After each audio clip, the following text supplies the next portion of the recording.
Shalom Bapak Ibu Saudara-saudaraku yang dikasihi Yesus Kristus, selamat bertemu kembali dalam sapaan firman Tuhan buat kita hari ini. Kita masih mendengarkan firman Tuhan sebelum kita akan mengawali segala pekerjaan kita dan segala kesibukan-kesibukan kita.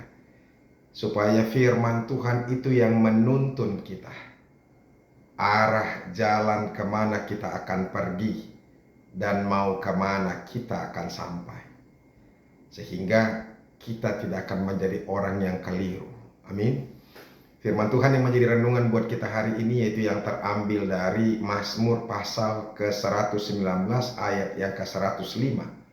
Tapi sebelum kita mendengarkan firman Tuhan, marilah terlebih dulu kita berdoa. Kasih karunia dan damai sejahtera dari Allah Bapa dan dari anaknya Tuhan Yesus Kristus, itulah yang menyertai hati dan pikiranmu sekalian. Amin.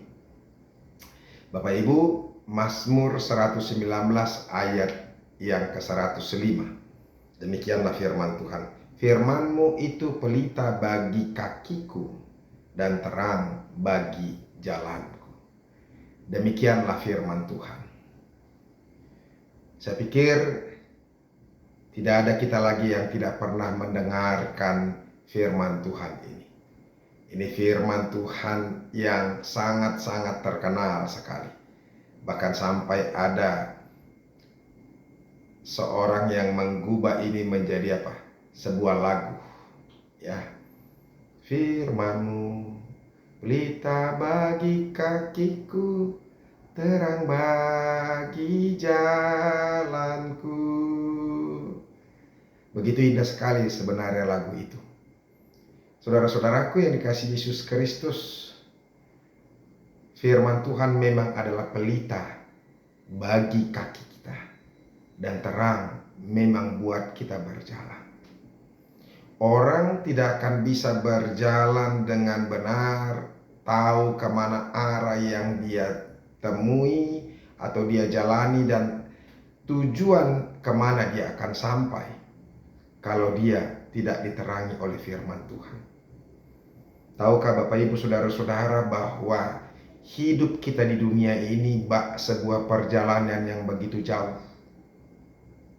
yang beribu-ribu bahkan berjuta-juta tapak yang harus kita akan tapaki. Dan satu tapak yang akan kita jalani bisa saja membuat kita terjatuh bila kita tidak melihat dengan jelas jalan yang kita jalani. 2 hari ini istri saya tidak bisa melihat karena mungkin saya kurang tahu, dia membersihkan halaman yang sudah berumput dan ilalang juga sudah tumbuh, bahkan tumbuh-tumbuhan kecil juga sudah tumbuh, sehingga ketika dia menunduk mungkin ada ilalang atau sebuah kayu yang menusuk matanya sehingga matanya menjadi terluka, sehingga dia tidak bisa melihat selama 2 hari ini. Dan ini juga masih belum bisa melihat. Di dalam 2 hari ini saya yang menuntun dia untuk melakukan segala pekerjaan. Dia sudah tidak bisa lagi melakukan pekerjaan-pekerjaan yang biasa dia lakukan karena dia tidak bisa melihat. Mau berjalan, saya yang menuntun supaya dia jangan sampai tersandung atau terantuk. Mau makan, saya yang harus menyuapi. Maaf, mau ke kamar mandi pun saya yang harus membawa dia ke kamar mandi. Bapak Ibu Saudara-saudara, orang yang tidak melihat maka dia akan terganggu untuk melakukan aktivitasnya. Bahkan dia tidak akan mampu lagi melakukan aktivitas yang sudah biasa dia lakukan. Karena dia tidak bisa melihat, matanya tidak bisa melihat.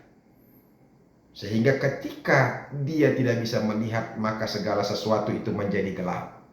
Dan semuanya serba meraba-raba dan tidak jelas.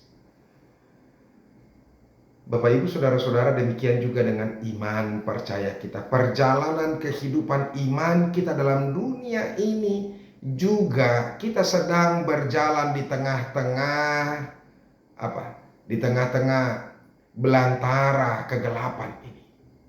Ada begitu banyak kuasa-kuasa yang berupaya untuk membawa arah jalan kita untuk tidak berjalan ke arah yang Tuhan kehendaki. Dan begitu gampangnya saudara-saudara kita berjalan tidak sesuai dengan kenan Tuhan. Ketika kita bergembira pun bisa saja jalan kita menjadi menjadi serong. Apalagi ketika kita mengalami banyak pergumulan.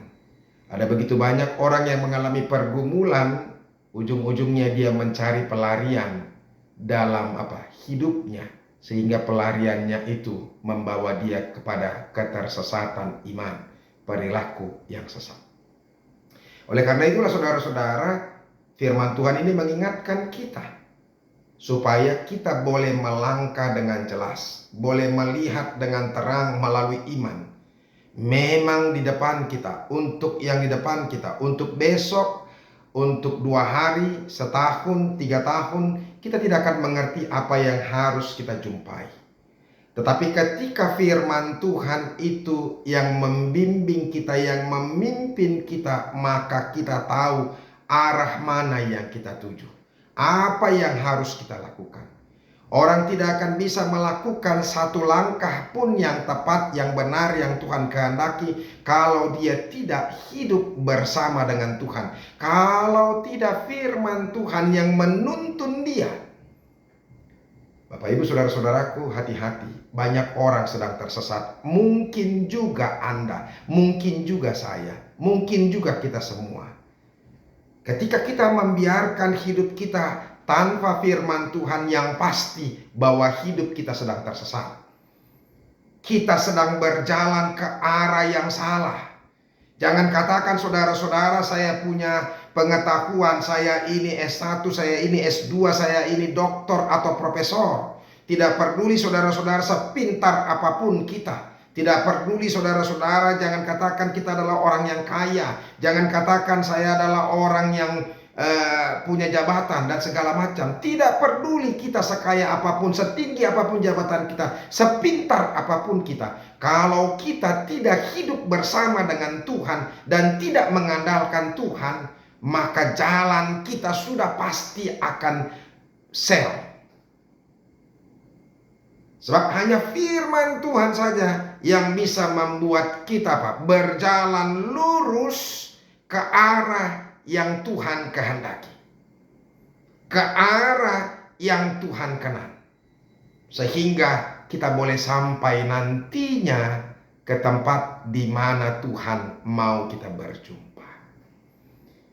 Bapak Ibu saudara-saudara, ada begitu banyak kegelapan-kegelapan yang terjadi dalam hidup kita yang membutakan kita. Tapi ingatlah, firman Tuhan satu-satunya yang bisa menerangi jalan kita. Ketika jalan kita terang, maka kita boleh menapaki setapak demi setapak kehidupan iman kita, sampai kita nantinya berada di tujuan yang kita inginkan, dan Tuhan yang menginginkan juga. Dan Tuhan di ujung jalan itu sendiri, Tuhan sedang menyambut kita. Oleh karena itu Bapak Ibu saudara-saudara, jangan pernah tinggalkan firman Tuhan. Jangan anggap remeh dengan firman Tuhan. Jangan angkuh. Saudara-saudara, sekali lagi saya mau mengingatkan itu yang dikatakan oleh Yeremia pasal yang ke-17 ayat yang kelima itu. Terkutuklah orang yang mengandalkan manusia, yang mengandalkan kekuatannya sendiri, yang menjauhkan Tuhan dari hidupnya. Kita sedang terkutuk kalau kita hanya mengandalkan pikiran kita. Makanya teruslah berserah kepada Tuhan, supaya Tuhan yang menuntun kita ke arah yang benar. Tuhan Yesus memberkati kita. Amin. Terima kasih Tuhan untuk firman. Ajar kami untuk tetap boleh tinggal dalam firman-Mu, supaya kami boleh dituntun ke arah yang Tuhan kehendaki, supaya kami jangan tersesat. Terima kasih Yesus. Dalam nama-Mu kami berdoa dan mengucap syukur. Amin. Bapak Ibu saudara-saudara yang sudah dengarkan firman Tuhan, jangan pernah mau tinggalkan firman Tuhan. Hanya firman Tuhan yang membawa kita ke tujuan yang benar. Tuhan Yesus memberkati. Sampai ketemu besok. Salam.